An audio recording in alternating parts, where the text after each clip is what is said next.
예레미야 15장 10절입니다. 내게 재앙이로다 나의 어머니여, 어머니께서 나를 온 세계에 다투는 자와 싸우는 자를 만날 자로 낳으셨도다. 내가 꾸어주지도 아니하였고 사람이 내게 꾸이지도 아니하였건만 다 나를 저주하는도다. 여호와께서 이르시되 내가 진실로 너를 강하게 할 것이요 너에게 복을 받게 할 것이며 내가 진실로 내 원수로 재앙과 환난의 때에 내게 강구하게 하리라. 아멘. 11절까지 봉독해 드렸습니다. 예레미야가 마치 절규하듯이 내게 재앙이로다 나의 어머니여. 원래 사람이 너무나 공고한 일을 당하고 너무나 힘들면은 어머니 찾고 아버지 찾죠. 아이고 어머니, 아이고 아버지. 지금 예레미야가 어떻게 보면은 나의 어머니요 이렇게 얘기하는데, 물론 그렇다고 어머니한테 도와달라는 얘기는 아니고요. 하나님께 이제 간구하는데, 쉽게 말하면은 왜 어머니 날 낳으셨습니까? 이런 얘기죠. 욥도 너무 어려우니까 차라리 어머니가 날 낳는 날 내가 그냥 콱 죽었으면 좋았을 걸. 이런 얘기하죠. 그때 내가 왜 어머니는 나를 낳아가지고 젖을 빨게 했던가. 차라리 그때 그냥 젖을 안 빨게 했으면 좋았을 걸. 그날 밤에 정말 달이 뜨지 말고 해도 뜨지 말고 그렇게 세상이 딱 꺼졌으면 딱 좋았을 것을 왜 그때 나를 낳으셔가지고 이 지경이 되게 이 어려움을 당하게 하시는가. 이런 이제 하소연, 탄식, 그런 얘기를 하죠. 지금 본문에도 나의 어머니요, 어머니께서 나를 온 세계에 다투는 자와 싸우는 자를 만날 자로 낳으셨도다. 나를 아예 싸움판에 그냥 끼워 넣으려고 날 낳으셨다는 거예요. 사실 사람이 일평생 사는 동안에 뭐 다 어렵다 그러지만은 전쟁 안 만나는 것만 해도 대단한 겁니다. 사실 우리 시대에 그래도 지금 우리는 행복하게 사는 거죠. 우리보다 조금 더 앞 세대는 다 전쟁 겪었잖아요. 그야말로 삶과 죽음의 그 경지를 왔다 갔다 했잖아요. 그랬는데 우리는 그나마 그런 고통은 사실 안 당했죠. 그런 고통은 안 당해서 참 우리는 어떻게 보면 참 행복한 세대입니다. 우리 세대 전까지는 뭐 하나님 잘 알지도 못했는데 우리는 어떻게 태어나면서부터 그래도 예수를 만나고 하나님 뭐 얘기라도 듣고 학교에서 배우기라도 하고, 사실 우리 전 세대는요 제대로 배움이라는 것도 없었어요. 우리 지금 우리 민족이 전 세계에서 최고의 공부를 많이 하는 민족입니다. 뭐 고등학교까지는 거의 다 의무잖아요. 의무교육이라서 이제는 뭐 고등학교 안 나온 사람이 거의 없을 정도고, 대학도 뭐 한 70%인가 이상이 지금 대학 나올 거예요 아마. 그러니까 지금은 뭐 전 국민의 그냥 뭐 고등학교는 고등이라고 하는 말은요 원래 고등이란 말 자체가 굉장히 높다는 얘기예요. 그렇잖아요. 높을 꽃자에다가 뭡니까 뭐 올등이니까 뭡니까 자고간 그 되게 높다는 얘기예요. 그러니까 굉장히 수준이 높은 거예요. 우리나라 수준이 평균 수준이 고등이니까요. 그러니까 얼마나 높습니까? 이렇게 좋은 시절 마음껏 배울 수 있고 마음껏 하나님을 찬양할 수 있고 이런 시대에 살면서도 아우 죽겠어 하는 사람은 정말 죽을 수밖에 없죠. 그런 사람은 어떻게 말 방법이 없어요. 더 이상. 왜냐하면 더 좋게 할 수는 없으니까요. 이보다 더 좋게 할 수는 사실 없어요. 그만큼 우리가 지금 사실은 좋은 시대에 살고 있다는 뜻이에요. 지금 예레미야만 해도 어떻게 어머니는 나를 낳아가지고 하필이면 이 전쟁통에 전쟁을 경험할 수밖에 없는 이 시대에 나를 낳으셨습니까? 정말 참 누구 원망할 수도 없고 이런 상황이라는 거죠. 그리고 사람이 내게 꾸이지도 아니하였건만은 다 나를 저주한다는 거죠. 내가 뭐 빌린 적도 없고 준 적도 없는데 왜 아무 연고도 없는데 왜 나한테 왜 그러냐 그 말이죠. 예레미야는 뭐 좋은 소리 하고 욕먹고 무슨 말만 하면 욕먹고 무슨 뭐 자관 안 할 수도 없고 하나님은 하라니까 또 안 할 수도 없고 하면은 욕먹고 이거 이래도 못하고 저래도 못하고 빼지도 못하고 넣지도 못하고 이런 상황이죠.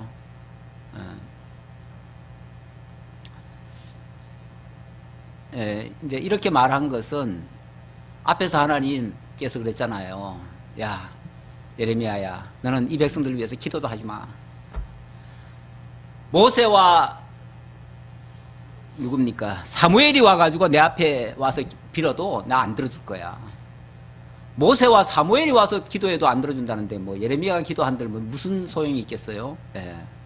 최고의 의인 같은 사람이 기도해도 하나님은 안 들으시겠다고 그러시는데 뭐 예레미야의 기도 같은 거는 뭐 하나님 거들떠도 안 볼 수도 있지요. 만약 그 상황이라면. 그러니 이제 원망할 거는 이제 어머니밖에 없어요. 어머니 탓밖에. 그래서 이제 어머니한테 왜 나를 낳으셨냐고 이렇게 하는 거죠. 그랬더니 하나님의 응답이 뭐냐면 11절 여호와께서 이르시되 내가 진실로 너를 강하게 할 것이요 너에게 복을 받게 할 것이며 내가 진실로 내 원수로 재앙과 환난의 때에 내게 강구하게 하리라. 하나님은 정반대 말씀을 하시네요. 지금 예레미야는 너무 지금 어떻게 보면 절망적인 상황이라서 절망적 같은 기도를 지금 하고 있는데 하나님은 예레미야야 내가 너 복받게 할 거야. 마침내 너 복받게 할 거야. 그리고 너로 하여금 환난받게 한 모든 자들로 하여금 너한테 와서 싹싹 빌고 너를 통해서 복받게 할 거야. 그러니까 완전히 예레미야가 주도권을 갖는 어찌 보면 제사장 같은 역할을 하게 될 거라는 얘기죠.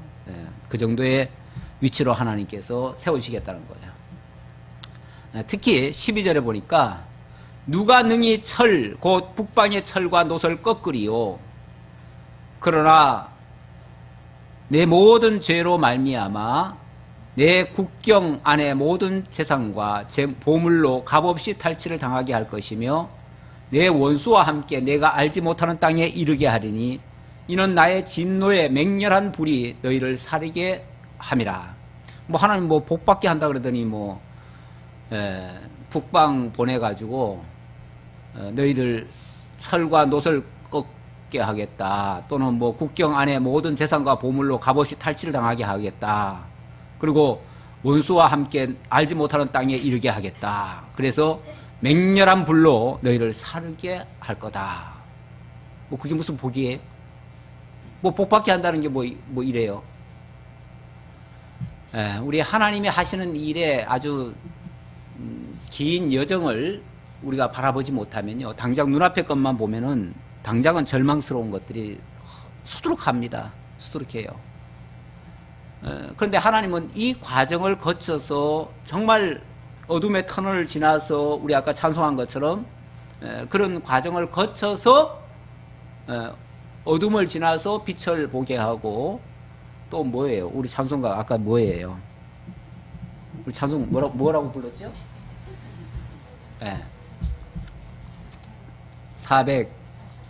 487장 어두움 후에 빛이 오고 연약함 후에 강건하고 괴로움 후에 평안이 있고 고생한 후에 기쁨이 있다. 물론 뭐 그 뒤에 말씀도 또 계속 있지요. 한 절 한 절이 가만히 보면은 너무너무 귀한 말씀인데 조금 더 읽어볼까요? 바람 분 후에 잔잔하고 애통한 후에 위로받고 슬퍼한 후에 기쁨이 있고 십자가 후에 영광이 있다. 죽음 온 후에 영생이다. 이러한 도가 진리로다 그랬는데 우리 하나님이 하시는 일 그러니까 좀 멀리까지 내다봐야 돼요. 이런 것을 보지 못하면 원시치 못하고 베드로 사도가 그런 표현을 했는데 하나님이 하시는 그 그런 여정을 우리가 알지 못하면요 그냥 당장 눈앞의 것 때문에 희노애락을 하는 거죠. 너무 그것 때문에 웃고 울고 하는데 그건 너무 좁은 소견이 되는 거죠. 우리 하나님이 하시는 걸 쭉 보셔야 돼요. 전체를 보셔야 돼요. 그러면 하나님은 이 과정을 거쳐서 반드시 이런 복에 하나님의 약속한 그 언약에 도달하도록 그렇게 하실 건데 그것까지를 봐라. 지금 하나님께서는 한편으로는 예레미야한테 당장 닥쳐올 그런 환난과 굉장히 어둠의 역사를 이야기하시면서도 또 한편으로는 먼 미래에 반드시 복으로 귀결시킬 것을 또 아울러서 약속을 하는 거죠. 그렇게 함으로써 예레미야로 하여금 절망하지 않도록 그리고 소망 중에 기도하도록 그렇게 하시고 있습니다. 자, 15절입니다. 여호와여 주께서 아시오니 원하건대 주는 나를 기억하시며 돌보시사 나를 박해하는 자에게 보복하시고 주의 오래 참으심으로 말미암아 나로 멸망하지 아니하게 하옵시며 주를 위하여 내가 부끄러움 당하는 줄을 아시옵소서. 주께서 아시오니 하면서 주님 저를 잘 아시지 않습니까? 제가 이렇게 지금 박해를 당하고 너무나 고통을 당하고 부끄러움을 당하고 있습니다. 여기에 대한 것은 하나님께서 책임져 주옵소서. 하나님께 맡깁니다. 뭐 이런 얘기죠. 뭐 자기가 어떻게 할 수는 없잖아요. 없으니까 이 모든 사정은 하나님께 아뢰고 하나님의 보호하심과 인도하심만을 구하겠습니다. 나는 하나님께 맡깁니다. 뭐 이런 뜻으로 하는 말입니다. 만군의 하나님 여호와여 나는 주의 이름으로 일컬음을 받는 자라. 내가 주의 말씀을 얻어먹었사오니 주의 말씀은 내게 기쁨과 내 마음의 즐거움이오나 내가 기뻐하는 자의 모임 가운데 앉지 아니하며 즐거워하지도 아니하고 주의 손에 붙들려 홀로 앉았사오니 이는 주께서 분노로 내게 채우셨음이니이다.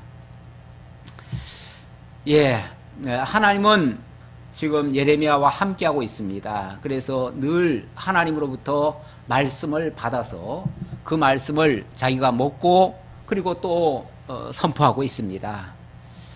그래서 당연히 하나님 편에 서 있고 그 악한 자들 편에는 서 있지 않는데 그럼에도 불구하고 자신은 지금 그들의 그 고통을 전가받아 가지고 지금 자기가 고통 속에 있다. 내가 하나님 편에 있으면서도 저들의 고통을 지금 느끼고 있다. 뭐 이런 차원이죠. 그런 차원에서 지금 말을 하고 있습니다. 그러면서 18절 나의 고통이 계속하며 상처가 중하여 낫지 아니하면 어찌 됨이니까. 내가 하나님의 말씀을 받고 하나님의 말씀 안에서 지금 살고 있다면 당연히 기쁘고 즐겁고 감사로 넘쳐야 되는데 지금 입에서 감사라는 말이 안 나와요. 지금 왜냐하면은 너무 고통스러우니까요. 너무 힘드니까. 그래서 계속해서 고통이 가중되고 상처가 중화해서 낫지 않는 이 이유가 뭡니까? 내가 하나님 말씀 안에 있다고 하는데 왜 이 모양입니까? 쉽게 말하면 그렇죠. 우리도 가끔씩 우리가 그래도 명색이 예수 믿는 사람들이잖아요. 하나님의 자녀들이잖아요. 하나님이 의롭다 하셨잖아요. 그래서 이제는 거룩한 삶을 지금 살아가고 있다고 하는데 여전히 자신을 돌아보면은 어려운 형편에 처해 있고 부끄러운 일에 노출되어 있고 늘 어떻게 보면 좀 제약되고 고통스러운 그런 현실을 만나고 있거든요. 그래서 어떨 때는요 자신이 막 미워요. 나는 이것밖에 안 되나, 내가 믿는다고 하면서 이렇게밖에 못 사나 하는 어떤 자기 탄식 같은, 자기 한탄 같은 그런 이 말을 뱉을 때가 있죠. 자기가 지금 어찌 보면 예레미야의 지금 입장이 그런 시기예요. 하나님, 내가 그래도 하나님과 명색이 같이 동행한다고 하는데 우리 상식은 그렇잖아요. 상식은 하나님과 동행하면 늘 즐겁고 뭐 아골골짝 빈들도 늘 천국이고 어디든지 주가 가시는 길이면 항상 거기가 그냥 대로고 뭐 평안하고 기쁘고 즐겁고 뭐 항상 감사가 넘치고 이럴 거라고 생각하잖아요. 그건 이상인데 현실은 막상 그렇지 않잖아요. 솔직히 예수 믿으면서 남들이 안 겪는 일까지도 다 겪고 남들이 슬퍼하지 않을 일도 우리는 슬퍼할 때가 있고 뭐 오히려 남들보다 가중될 때가 더 많아요. 실제로 살다 보면은 그래서 내가 뭐 예수를 잘못 믿어서 이런가, 내가 뭘 잘못했나 이런 생각도 심지어 들 때가 있고요. 그렇게 의기소침할 때가 종종 있습니다. 예레미야도 나름대로는 정말 하나님과 동행하며 살고 있는데 계속 고통이 가중되고 상처는 중에서 낫지도 않고 상처 날만 하면 또 다치고 또 다치고 그러는 거죠. 이렇게 되면 어찌니까 주께서는 내게 대하여 목이 말라서 속이는 시내 같으시리이다. 시내 같으시리니까 물이 말라서 속이는 시내, 그 시냇가가 물이 없으면 원래는 시내는 늘 흘러야 맞거든요. 맞는데 물이 없어가지고 시내면서도 물이 흐르질 않아요. 그러면은 결국은 쏘기는 시내지요. 예, 그런 시내 같습니까? 왜 하나님의 말씀이 쉽게 말하면은 나한테는 이게 공허하게 들립니까? 왜 현실과 이렇게 말씀이 안 맞습니까? 뭐 이런 뜻으로 이제 얘기하는 거죠. 몰라서 그러겠어요. 답답하니까 하는 소리지. 다 알지요. 뭐 이론은 뭐 빠삭하지요. 우리도 이론은 너무 잘 알잖아요. 그런데 현실은 그게 안 와닿질 않는 거죠. 현실과 괴리감이 있는 것 같지요. 거기서 이제 우리 좀 괴로움이 좀 있지요, 사실은. 여호와께서 이와 같이 말씀하시되, 거기에 대해서 하나님이 이렇게 말씀하신다 그 말이죠. 내가 만일 돌아오면 내가 너를 다시 이끌어 내 앞에 세울 것이며, 내가 만일 헛된 것을 버리고 귀한 것을 말한다면 너는 나의 입이 될 것이라. 그들은 내게로 돌아오려니와 너는 그들에게로 돌아가지 말지니라.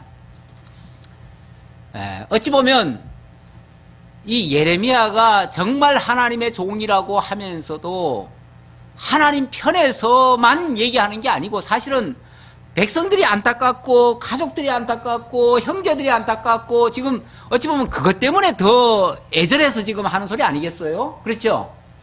솔직히 자기 한 몸 같으면은 뭐 하나님 입장에서 서가지고 그냥 외치고 그들이 망하든지 말든지 진짜 막말로 그거 신경 안 쓴다면 뭐 때문에 고통스럽겠어요? 솔직히 나 혼자의 생각으로만 만약에 살아가는 존재라면요, 그렇게 고통스럽지 않을 수도 있어요.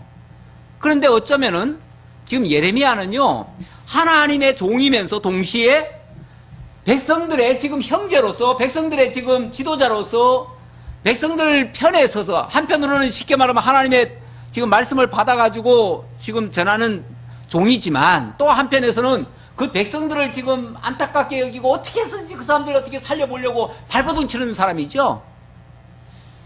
그러다 보니까 중간에서 사실은 이쪽에서도 걸리고 저쪽에서도 걸리고, 하나님 이쪽에 뭐 백성들 위해서 뭐 좀 하려고 하면 하나님께 한 대 얻어 터지고, 쉽게 말하면은 또 하나님 편에 서려고 하면 백성들이 막 미워서 막 욕을 하고 이러는 거죠. 이 중간자의 입장이라는 게요, 원래 힘든 겁니다. 원래 힘들어요. 차라리 그냥 완전히 한편으로 딱 서버리면은 그렇게 힘들지 않을 수 있어요. 아예 하나님을 몰라라 하고 그냥 나는 백성들 편에 서겠다 그러면은 거짓 선지자들처럼 그냥 같이 좋을 수 있어요. 어부렁더부렁 좋을 수도 있고요.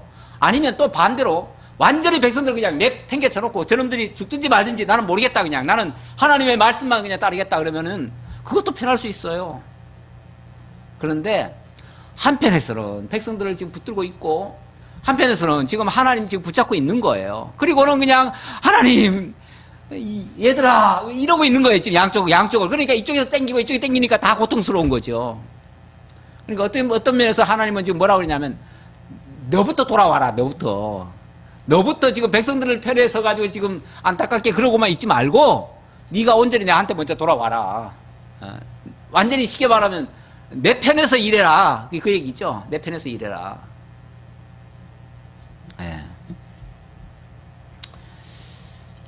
그런데 어찌 사람이지 어떻게 신이 아니잖아요. 그러니까 백성 편을 안 들 수가 없지요. 백성의 입장을 안타깝게 여기지 않을 수가 없고요. 그들이 울면 같이 울 수밖에 없고요. 그러니까 이제 고통은 더 가중되지요. 몇 절입니까? 20절요? 20절? 20절. 예. 내가 너로 이 백성 앞에 견고한 노성벽이 되게 하리니 그들이 너를 칠지라도 이기지 못할 것은 내가 너와 함께하여 너를 구하여 건짐이라 여호와의 말씀이니라. 이 말은 쉽게 말하면 네가 하나님 편에 서서 하게 되어지면 너로 하여금 승리하게 하고, 이 백성들 너 못 건드리게 하고, 그 고통도 없게 하고, 이렇게 너 승리하게 해주겠다 그 말이죠. 더 이상 백성들도 괴롭히지 못하게 내가 막아주겠다. 막아주려니까 하나님은 어떻게까지 막아주냐면은 너로 하여금 이 백성 앞에 견고한 노성벽이 되게 하겠다. 성벽도 무너뜨리기가 힘든데 노성벽이 되어지면 절대 못 무너뜨리죠. 그러니까 예레미야는 어떻게 보면은 지금 연약한 입장에서 자기가 지금 자꾸 지금 지고 있는 중이에요. 이쪽에서도 지고 저쪽에서도 지고 있는 거예요. 그러니까 하나님께서 내가 너를 아주 강하게 만들어 주겠다. 노성벽이 되게 만들어 주겠다. 그러면은 아무도 너 못 건드리게 만들어 주겠다. 이런 얘기죠. 내가 너를 악한 자의 손에서 건지며 무서운 자의 손에서 구원하리라. 그러니까 너 담대하게 내가 하라는 것만 해라. 쉽게 말하면 그 얘기죠. 내가 하라는 것만 해라. 두려워하지 말고 겁내지 말고 뭐 백성들 편들려고도 하지 말고 어차피 하나님의 뜻은 변함없으니까. 네가 뭐 기도 아까 그랬잖아요. 네가 기도해도 내가 안 듣겠다 그러잖아요. 그러니까 차라리 기도하지 말라. 모세와 사무엘이 와서 기도해도 내가 안 들을 건데 네가 기도한다고 내가 듣겠냐. 그러니까 아예 그런 생각도 하지 말고 아예 그냥 내가 전하라는 말만 전하고 이렇게 해라. 그리고 만약에 건드리면은 내가 노성벽이 돼가지고 너 막아줄게. 너 못 죽이게 할게. 그 말이죠. 이런 식으로 하나님께서 막아주시겠다고 약속을 하셨습니다. 그 다음 16장은요. 그렇게 해서 결국은 이스라엘 백성들이 징계를 받게 되는데 그 징계받는 그 모습이나 또한 그 결과를 소개하는 내용이 되겠습니다. 좀 처참하죠. 어떻게 되어지는가. 먼저는 질병과 기근에 죽고 나중에는 짐승의 밥이 될 것이라고 하는 말씀입니다. 여호와의 말씀이 또 내게 임하여 이르시되 너는 이 땅에서 아내를 맞이하지 말며 자녀를 두지 말지니라. 이곳에서 낳은 자녀와 이 땅에서 그들을 해산한 어머니와 그들을 낳은 아버지에 대하여 여호와께서 이와 같이 말씀하시오니 그들은 독한 병으로 죽어도 아무도 슬퍼하지 않을 것이며 묻어주지 않아 지면의 분토와 같을 것이며 칼과 기근에 망하고 그 시체는 공중의 새와 땅의 짐승의 밥이 되리라. 이 전쟁이 일어나면요 제일 안타깝고 제일 많은 피해를 입는 자가 누구냐면은 여자와 아이들입니다. 그래서 이제 곧 전쟁이 일어날 건데 그렇게 되면 이제 나라는 망할 건데 너 장가 가지 마 그 말이죠. 장가 가서 애 낳아 놓으면 네 마누라도 잡혀갈 거고 애들도 죽을 거고 그러면 다 망하는데 지금 장가 가서 뭐하냐. 넌 장가도 가지 마 그 얘기예요. 이런 말씀이 평소에 장가 들지 말라는 얘기가 아니고요. 평소에는 이건 그러니까 보편적인 말씀은 아니에요. 특수한 상황이죠. 특수한 상황. 평소에는 남자로 태어났으면 장가 가야 되고 여자로 태어났으면 시집을 가야 됩니다. 원래는 장가는 들고 시집은 가는 거예요. 장가 들고 시집 가야 돼요. 가야 되는데 이 전쟁통이나 임박한 환란에서는 결혼하지 말라고 그럽니다. 그래서 예수님도 이제 그 유대가 곧 멸망할 때쯤 됐을 때 결혼하지 말라는 뜻으로 비슷하게 얘기를 해요. 그리고 만약에 결혼을 했으면은 아내를 없는 자처럼 여기고 남편도 없는 자처럼 여기라고 그렇게 얘기를 하죠. 아예 그냥 가족에게 연연하다가는 큰일 난다는 거죠. 그리고 사도 바울도 장가를 안 가고 그리고 고린도전서 7장 이하에 보면 나는 너희들에게 가능하면 결혼 안 하기를 바란다 그래요. 결혼하고 장가 가는 걸 안 하기를 바란다. 왜냐하면 임박한 환란 때문에 그렇다 그럽니다. 그러니까 사도 바울이 장가 안 간 것은 그 임박한 환란 때에 정말 복음 전하는 게 급하지. 그 어차피 만약에 결혼해도 자녀를 낳아도 거기에 매여 가지고 제대로 살지도 못하고 그렇게 될 건데 그러지 말라 그런 뜻에서 자기 장가 안 가는 건데 천주교는 그것도 모르고 사도 바울이 장가 안 갔으니 우리도 장가 가지 말자 그래가지고 천주교의 모든 그 성직자들은 결혼을 안 하죠. 남자도 여자도 수녀들도 결혼을 안 하죠. 그래서 안 하는데 그건 굉장히 그 곡해해서 하는 말입니다. 모든 사도가 다 장가 안 간 게 아니에요. 베드로나 야고보나 뭐 다른 사람들은요 자매를 데리고 다녔다 그래요. 자매를 데리고 다녔다는 말은 결혼했다는 얘기예요. 아내가 있었다 그 말이에요. 예, 그러니까 상황 따라 전쟁 시에는 안 하는 게 낫지요. 예. 전쟁 때는요, 제일 먼저 여자들이 희생을 당합니다. 끌려다녀요. 우리나라도 일제시대 때 얼마나 많이 끌려다니고 놀이개가 되고 노예가 됐죠. 노예, 성노예지요. 예, 뭐 좋게 말해가지고 위안부라 그러는데 나는 위안부란 말이 정말 듣기 싫어요. 예. 위안부가 뭡니까? 위안해주는 여자라는 얘기잖아요. 예. 일본 사람들 놀이개다 그 말이에요. 그 말이 참 나쁜 말이에요. 언제 우리가 일본 사람들 위안해주는 사람들이에요. 예. 그 아주 나쁘게 쓰는 말인데 그거는 국제적으로 그래서 유엔에서는 성노예라고 해야 된다. 그건 노예였다. 완전히 억지로 끌려다닌 노예였다. 그래서 성노예라고 쓰라고 권면까지 했는데도 여전히 위안부라고 써요. 예. 그러니까 은연중에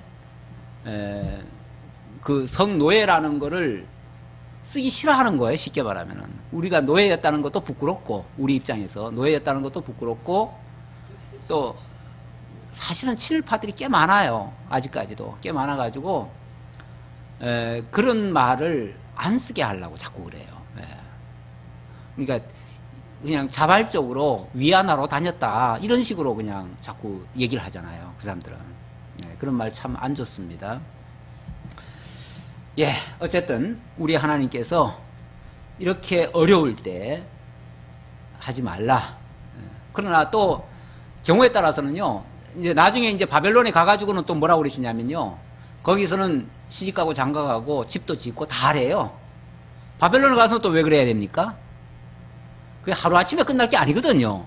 잠깐 기다렸다가 올 게 아니에요. 잠깐 기다렸다가 올 거면은 할 필요 없어요. 집도 질 필요 없어요. 그런데 한 70년간 하나님께서 거기서 묵힐 거예요.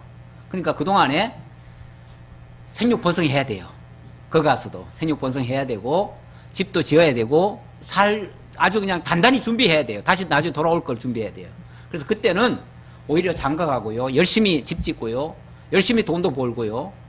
그래가지고 나중에 돌아올 때를 대비해야 돼요. 그러니까 상황마다 달라요. 지금 우리나라도 사실은 지금이 현재 추세로 보면요, 굉장히 앞이 암담합니다. 그래서 외국의 통계지만은 한 2070년쯤 되면요, 우리나라에 인구가 하나도 없어질 거래요. 요대로 나가면, 요대로만 가면은. 예, 예, 그렇게 될 수도 있대요. 그래서 이거 사실 심각합니다. 요즘 보니까는요, 아주 장가 안 가고 시집 안 가는 게 아주 유행이에요. 저 동남아시아만 가도요, 지난번에 필리핀 장가 갔다 왔잖아요. 거기는요, 17, 18 되면요, 벌써 시집 장가 다 가요. 그래가지고 젊은 애들이 애들 데리고 와요. 교회에 그렇게 오더라고요. 그 전도사님도 다 17살밖에 안 됐어요. 그리고 제가 지난번에 그 중국 그 운남성 갔을 때는 거기는요, 신학생들이 다 몇 살이냐면은 한 15살밖에 안 돼요. 15살 되는 애들이 다 신학생이라고 한 3, 40명이 모여 있더라고요. 예. 걔네들이 조금 있으면은, 그러니까 일반 학교는 그 대신 많이 못 나오지요. 많이 못 나왔는데, 이제 신학교하고, 그래 조금 더 있으면은 이제 걔네들 다 장가 갈 거예요. 아마 시집 장가 갈 거예요. 원래 우리나라도 옛날에는 다 일찍 갔거든요. 그게 사실은 정상입니다. 그때 못 모르고 가야 애들도 막 낳습니다. 그런데 이거 뭐 정신 차리고 보니까요, 애를 낳고 키우는 게 얼마나 걱정인지 몰라. 이게 뭐, 옛날에 우리 못 살 때는요, 그런 거 걱정 안 했어요. 나만 놓으면은 알아서 다 하나님이 키워줄 줄 알고, 그냥 뭐, 그 중에 한 반은 잃어도 괜찮아. 그냥. 그렇게 생각하고 그냥 막 낳았거든요. 근데 이제는 뭐, 이거 애 하나 낳고도 이거 뭐 어떻게 키우나 싶어가지고 벌벌 떨어요. 예. 둘을 못 낳아요. 둘 낳으면은 막 큰일 나는 줄 알아. 막 망하는 줄 알아요. 그런데, 아니, 둘이 모여가지고 하나밖에 안 낳으면은 마이너스잖아요. 마이너스잖아요. 둘을 낳아야 최소한 본전인데, 그것도 본전도 지금 안 되잖아요. 이런 식이니까, 뭐 1.2명인가 그렇대요, 지금. 1.2명밖에 안 된다니까, 이대로 나가면 진짜, 나라 망할 것 같아요. 근데 엊그제는 보니까, 요즘은 또 뭐 키의 축전이 뭐니 해가지고, 동성애 축제가 그렇게 또 많지요. 이제는 뭐 꼭 남자, 여자 결혼해야 되냐. 요즘 연예인들이 보니까요, 40, 50대 가지고 장가 안 간 놈들이 수두룩해. 예, 수두룩해요. 왜 그런 것들 자꾸 방송에 보내주는지 몰라요. 그게 한국의 젊은이들을 선도하고 있더라고요, 그게. 아, 뭐 40대도 50대도 장가 안 가도 괜찮아. 이걸 그냥 은연중에 보여주고 있어요. 굉장히 잘못된 신호예요. 이게 잘못된 시그널을 보여주는 거예요, 이게. 사람들은요, 연예인들을 뭐라고 그러냐면 아이돌이라고 그래요. 이 아이돌이라는 말 자체가 뭐냐면요, 우상이란 말이에요. 우상은 사람들이 따라하게 돼 있어요, 우상은. 그러면 그것들이 우리들의 무슨 본보기처럼 돼요. 거기다가 이제는 뭐 온통 키워죽지 하는 거 보니까요, 세상에 굳이 뭐 남자 여자 결혼할 거 뭐 있냐. 남자는 남자끼리 살고 여자는 여자끼리 살고 뭐 좋으면 그냥 아무렇게나 살지. 뭐 그냥 둘이 살면 되지. 한마디로 엔조이 하면 되지. 즐거우면 되지. 뭐 이렇게 인생을 생각해요. 아니 도대체 동성애 해가지고 어떻게 자녀가 생산이 됩니까? 아니 뭐 그럼 고양이 키우면 되지, 개 키우면 되지 그러는데, 개가 인간입니까? 이제는 뭐 자녀는 날 생각 안 하고 자꾸 개나 키울 생각이나 자꾸 하고 있으니 이제 진짜 심각하죠. 이게 이제 유행처럼 돼버렸어요, 우리나라에. 유행처럼 돼가지고 이제는 앞으로 동성애도 아마 이 식으로 가다 보면은 이제 합법화 될 거예요. 합법화 되면 이제 장가 갈 필요 없다라고 이제 단정을 해버려요. 이제 장가 시집 갈 필요 없다. 큰일 날 얘기예요. 진짜 이건 나라 망할 얘기예요. 예. 물론 성경에서는 장가가지 말라 그랬는데 이거는 전쟁 난다는 이제 뜻으로 전쟁 날까지 지금 강조하는 말이고요. 이걸 미리 인간이 알아서 그렇게 한다는 거는요, 그렇게 되면 진짜 망한다는 걸 지금 얘기하고 있는 거예요. 이게 망하는 신호예요, 사실은. 이거 빨리 대책을 세우지 않으면 진짜 망하는 길로 갈 수밖에 없어요. 그래서 제가 어느 교회는 보니까 뭐 자녀 낳기 캠페인을 벌리더라고요. 그래서 그 교회는 교회에서 아예 무조건 자녀 낳아라, 많이 낳아라, 그냥 책임은 교회가 져줄게 그러더라고요. 뭐 그렇다고 뭐 돈을 대준다는 게 아니라 애 낳으면 교회에서 봐주겠다 그거예요. 그리고 나가서 너들은 돈 벌고, 그리고 부모도 아예 장가 시집 갈 때 그때 집 해주고 뭐 해주고 하지 말고 애 하나 낳을 적마다 5천만 원씩 주라고. 그 목사님은 그렇게 설교하더라고요. 이건 나 일리가 있다고 봐요. 그러면은 애 하나 낳으면 5천만 원씩 벌잖아요. 그러니까 몇 명이라도 낳을 수 있고, 또 낳기만 하면 교회에서 또 봐준다 이거 하니까 뭐 어린이집처럼 아마 교회에서 아마 운영을 하는 모양이에요.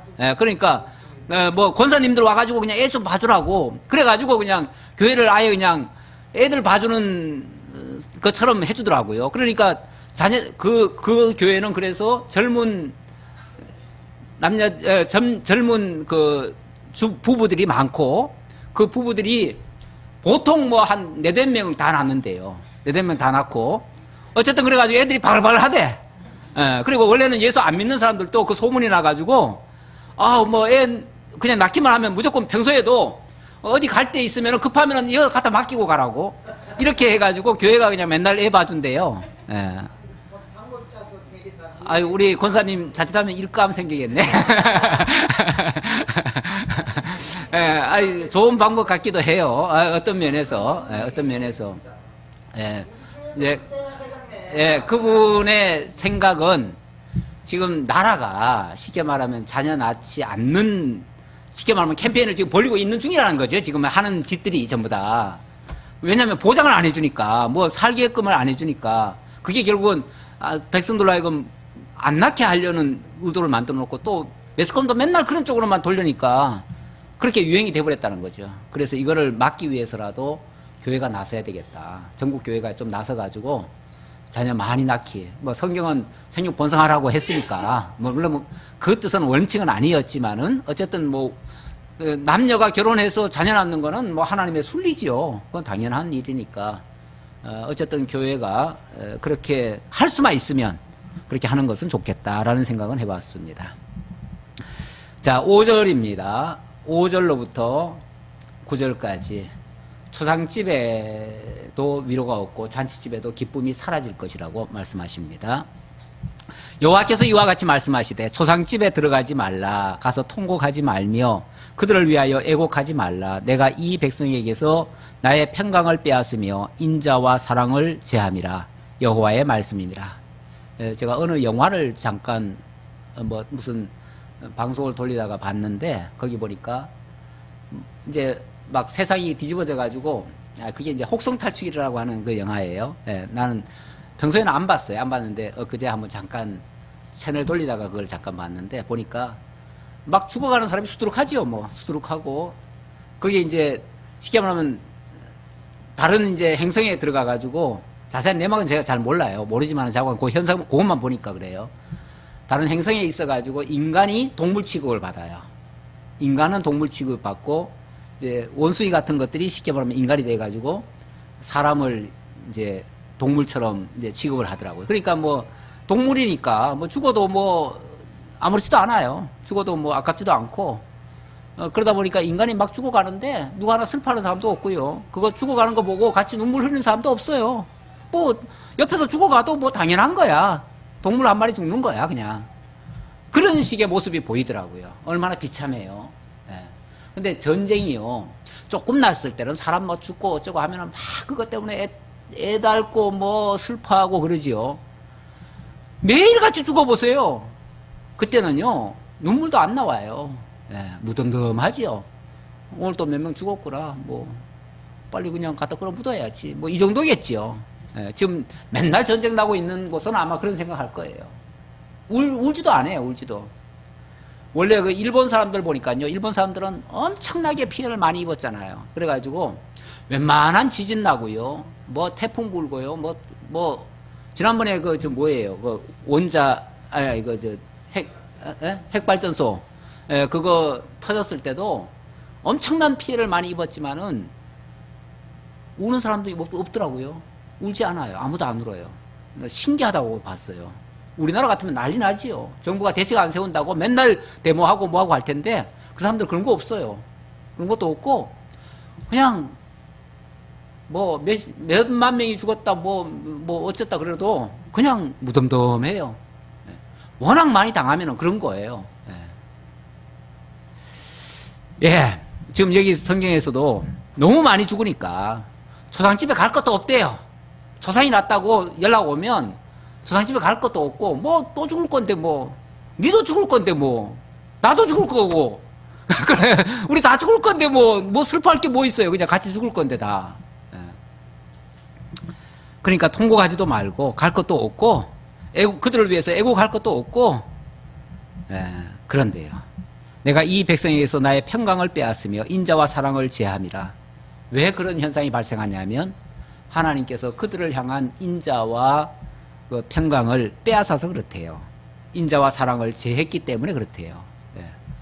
하나님이 그 사랑을 끊지 않으시면은 정말 하나님의 보호하심을 입을 수 있을 테고요. 그렇지 않으면 누구나 할 것 없이 비참해지는 거죠.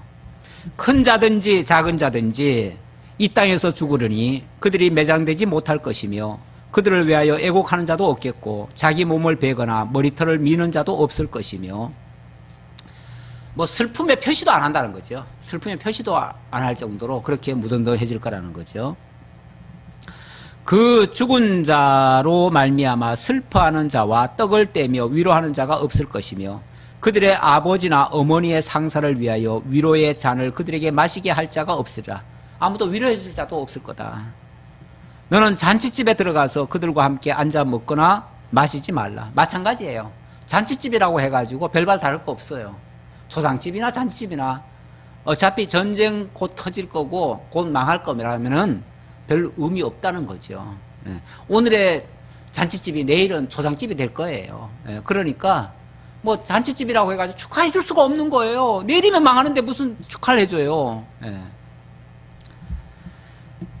너는 잔치집에 들어가서 그들과 함께 앉아 먹거나 마시지 말라. 만군의 여호와 이스라엘의 하나님께서 이와 같이 말씀하시니라.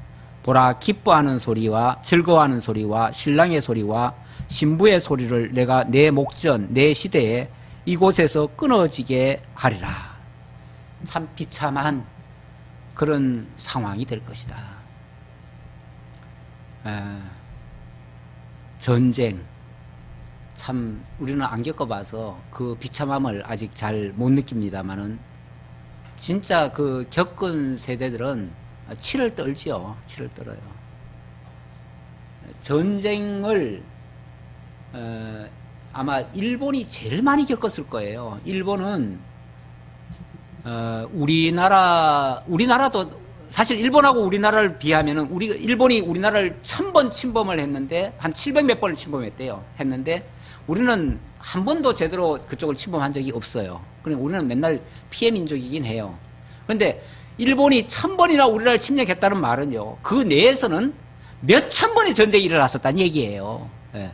그들이 우리나라를 침범할 때는요, 그쪽에서 쫓겨나서 오든지 아니면은 더 세력을 확장하든지 자관 그런 것들을 외부로 돌리기 위해서 했던 거거든요. 그리고 그 전쟁이라는 게 얼마나 그 많은 피해를 입고 그렇게 하는지, 그 부작용이 또 얼마나 많은지 몰라요. 일본 같은 경우는 뭐 요바이 문화라는 그런 게 있다고 그래요. 그런 게 있는데 하도 전쟁을 많이 겪다 보니까요, 남자들이 다 없어져 버렸어요. 다 없어져 가지고 맨날 이제 여자들만 많지요. 그러니까 쉽게 말하면 이제 씨가 다 마르게 생겼잖아요. 맨날 내부 전쟁을 하니까 씨가 다 마르게 생겼으니까, 그러니까 무슨 정책을 펼쳤냐면은 그냥 남자라면은 아무 집에나 가가지고 그냥 겁탈하라는 거예요. 합법적으로. 밤이면은 어느 집에든지 들어가가지고 그냥 다 하라는 거예요. 왜냐면 자녀를 낳게 해야 되니까.